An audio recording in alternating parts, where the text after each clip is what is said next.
এবার প্রাণহানির ঘটনা ঘটলো বলে জানা যাচ্ছে। গতকালকে হাতিয়ার পর এবার আজ গভীর রাতে গাজীপুর এবং ময়মনসিংহে বড় ঘটনা ঘটেছে। বিশেষ করে গাজীপুরে প্রাণহানির ঘটনা ঘটেছে এমন খবর শোনা যাচ্ছে। এরকম খবরের মাঝেই গাজীপুরকে কেন্দ্র করে পরিস্থিতি আরো উত্তপ্ত হয়ে যাচ্ছে এমনটাই মনে হচ্ছে। গাজীপুরে ভয়াবহ অবস্থা সৃষ্টি হয়েছে। সমন্বয়ক সার্জিস আলম ফেসবুকে পোস্ট করেছেন, গাজীপুরে আজকেই হবে আওয়ামী সন্ত্রাসীদের শেষ দিন, আমরা আসছি। অর্থাৎ সার্জিসরা যাচ্ছেন, তিনি রাত 3টার পরে এই পোস্ট দিয়েছেন। তার মানে কখন নাগাদ যাবেন, সকালে যাবেন না কখন যাবেন, সেটার জন্য আমাদের অপেক্ষা করতে হবে। তারা গেলে পরিস্থিতি আবার কোন দিকে যায় সে দৃশ্য হয়তো আমাদেরকে দেখতে হবে। আমরা সাধারণ মানুষ, আমাদের শুধু চোখ চেয়ে দেখা ছাড়া আর কিছুই করার নেই। গাজীপুরে যেটা ঘটলো, সাবেক মুক্তিযুদ্ধ মন্ত্রী আকম মোজাম্মেলের ধীরাশ্রমের বাড়িতে আক্রমণ করলো ছাত্র সমন্বয়কদের নামধারী কিছু লোকজন এবং আক্রমণ করে সেই বাড়ি ভাঙচুর করলো। ঠিক সেই সময় এলাকার লোকজন জড়ো হয়ে, আত্মীয় স্বজন, এলাকার লোকজন, আওয়ামী লীগের লোকজন জড়ো হয়ে আক্রমণকারীদের অনেককে ধরে বেধড়ক পিটিয়েছে এবং শেষ পর্যন্ত শোনা যাচ্ছে তাদের মধ্যে অন্তত 3 জনের প্রাণহানির ঘটনা ঘটেছে। বিভিন্ন ভিডিও ফুটেজে 2 জনের নিথর দেহ দেখা গেছে, এরকম দৃশ্য আমরা দেখেছি। তাদেরকে বেধড়ক পেটানো হচ্ছে, তারা যারা পেটাচ্ছে তাদেরকে বাপ ডাকতেও ছাড়ছে না, এরকম অবস্থা। এবং বেশ কয়েকজনকে ধরে তাদের সাক্ষাৎকার নেওয়া হয়েছে, এমন ভিডিও চিত্রও দেখেছি। তারা বলার চেষ্টা করেছে তারা ভুল করে এসেছে, মিথ্যা প্রলোভনে এসেছে, তাদেরকে যেন ক্ষমা করে দেয়া হয়। গাজীপুরের বোর্ড বাজার থেকে একজন সুঠামদেহী তরুণ গিয়েছিলেন, যিনি ধরা খেয়েছেন। তাকে রক্তাক্ত অবস্থায় তার কণ্ঠ থেকে শুনতে পেলাম তিনি স্বীকার করছেন যে তিনি ভুল করে এসেছেন, তাকে ভুল বুঝিয়ে আনা হয়েছে। এবং সমন্বয়ক শাহাদাতের নাম তিনি বলেছেন।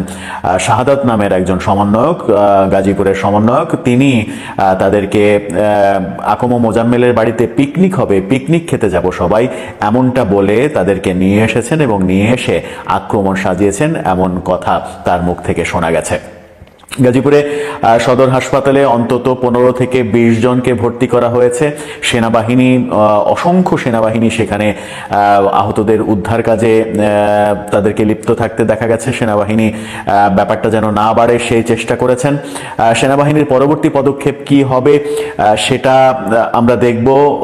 কিন্তু গাজীপুরে যে ঘটনাটা ঘটল, মবের ধারাবাহিকতায়, 32 নম্বর ভাঙার ধারাবাহিকতায় গাজীপুরে আওয়ামী লীগের সাবেক মন্ত্রী আকম মোজাম্মেলের বাড়িতে হামলা করা হলো। গাজীপুরে আকম মোজাম্মেলের যে প্রভাব, সেই প্রভাব হয়তো ছাত্র সমন্বয়করা টের পায়নি, যার কারণে তাদেরকে এরকম বিপদে পড়তে হয়েছে। তারা যখন বেধড়ক পিটুনি খেয়েছে তখন সার্জিস আলম ফেসবুকে পোস্ট দিলেন যে আজকেই আওয়ামী সন্ত্রাসীদের শেষ দিন হবে, আমরা আসছি। তারা যাবেন, তারা গিয়ে আবার নতুন কি পরিস্থিতি তৈরি করবেন সেটা দেখার অপেক্ষায় আমরা। তবে দেশ কি ক্রমেই গৃহযুদ্ধের দিকে যাচ্ছে কিনা সেই প্রশ্ন কিন্তু উঠে যাচ্ছে। গাজীপুরে আকম মোজাম্মেলের বাড়িতে যে ঘটনা, ভয়ানক ঘটনা, আজকে সারা রাত এই ঘটনা সবাইকে জাগিয়ে রেখেছে। সামাজিক যোগাযোগ মাধ্যমে একের পর এক ছবি, ভিডিও ফুটেজ আসছে নানা মাধ্যমে, বিভিন্ন জন বিভিন্ন রকমের আলোচনা করছেন। বৈষম্য বিরোধী ছাত্রদের মাঝেও নানা রকমের আলোচনা হচ্ছে। এই ভিডিওটা যখন করছি রাত 4:15টার দিকে, তখন পর্যন্ত এই ব্যাপারে সার্জিস আলমের পোস্টই আমার চোখে পড়েছে। অন্য সমন্বয়ক কিংবা উপদেষ্টাদের পোস্ট এখন পর্যন্ত চোখে পড়েনি। হয়তো তারা সময় নিচ্ছেন কিংবা তারা হয়তো সার্জিসের মতো এত আবেগপ্রবণ হয়ে পোস্ট দিতে চাননি। 32 নম্বরে যে হামলার ঘটনা ঘটলো এবং তার ধারাবাহিকতায় সারা দেশে যে হামলার ঘটনা ঘটলো, সেটাকে যদি নিয়ন্ত্রণ করা যেত তাহলে আজকের এই ঘটনা ঘটতো না বলে অনেকে মনে করছেন, অনেকে লেখালেখি শুরু করেছেন। কারণ 32 নম্বরে যে মব তৈরি করা হয়েছে সেই মবকে সরকার প্রশ্রয় দিয়েছে, সরকারের প্রশ্রয়ে সেই মব হয়েছে। সেখানে বুলডোজার এসেছে, সরকারি কোনো একজন কর্মকর্তা সেই বুলডোজার সাপ্লাই দিয়েছেন বলে এই মবের যিনি ডাক দিয়েছিলেন তিনি স্বীকার করেছেন। সেরকম অবস্থায় মব যখন সরকারের ঠেকানো উচিত, সরকার যখন ঠেকাতে পারেনি, সরকার প্রথম যে বিবৃতি দিয়েছিল সেই বিবৃতিও এই মবের পক্ষে চলে গিয়েছিল। পরবর্তীতে অবশ্য সরকারের বিবৃতি পাল্টে গেছে। সেই মবকে যদি ঠেকানো হতো, সেখানে যদি আইন শৃঙ্খলা বাহিনী যথাসময়ে যেত, গাজীপুরে ছাত্র সমন্বয়করা আহত হওয়ার পরে আইন শৃঙ্খলা বাহিনীর যে তৎপরতা দেখা গেছে, সেই তৎপরতা যদি 32 নম্বরে দেখা যেত, তাহলে 32 নম্বরের এত বড় কাণ্ডটা ঘটতো না এবং সারা দেশে এই মব বিস্তৃত হতো না।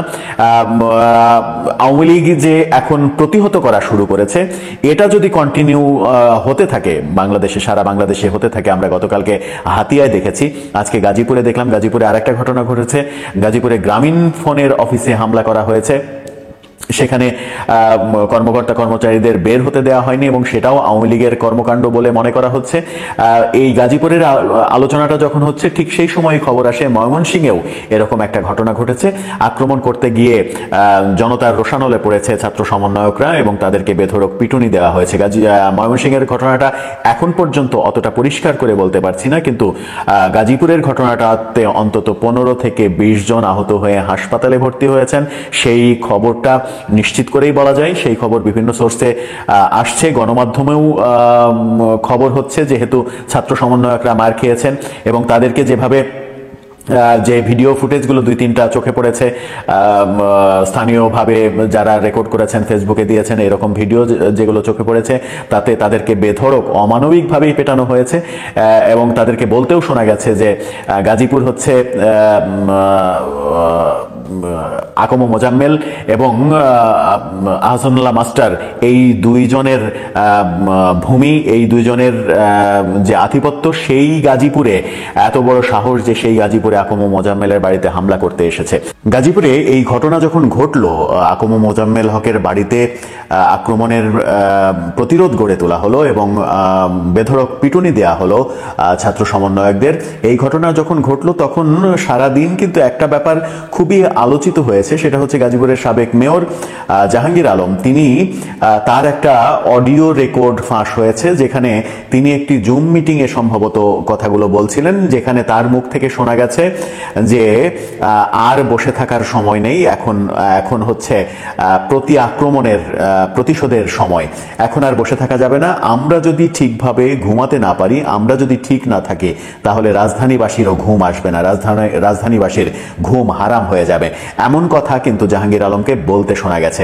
জাহাঙ্গীর আলমের 5 মিনিট 5.5 মিনিটের সেই অডিও ক্লিপে পুরোপুরি নেতাকর্মীদের উত্তেজিত করার মতো সংলাপ তার মুখ থেকে শোনা গেছে এবং অনেকে আবার মনে করছেন যে গাজীপুরে যে ঘটনাটা ঘটলো সেটা জাহাঙ্গীর আলমের সেই অডিও ফাঁসের যে উপলক্ষ, সেই উপলক্ষে সেটাকে কেন্দ্র করে সেটাতে উজ্জীবিত হয়ে আওয়ামী লীগের নেতাকর্মীরা এই ঘটনা ঘটালো কিনা, সেটাও কিন্তু একটা বড় ব্যাপার। যাই হোক দর্শক, শেষ পর্যন্ত গাজীপুরে যে ঘটনাগুলো ঘটেছে, এই ঘটনা সারা দেশব্যাপী যেন বিস্তৃত না হয়, তার জন্য এখনো সময়। আক্রমণ, প্রতি আক্রমণ, পাল্টা আক্রমণ, এর থেকে জাতিকে মুক্তি দিতে হবে। ফেসবুকে স্ট্যাটাস দিয়ে কোথাও আক্রমণ, এই মব কালচার থেকে আমাদের বের হয়ে আসতে হবে, তা না হলে গৃহযুদ্ধ আসন্ন, আর এই সেই গৃহযুদ্ধের মধ্যে আমাদের জীবন আশফাশ করবে। দর্শক, আপনার কি মনে হয় শেষ পর্যন্ত কি কারণে গাজীপুরে এই ঘটনাটা ঘটলো?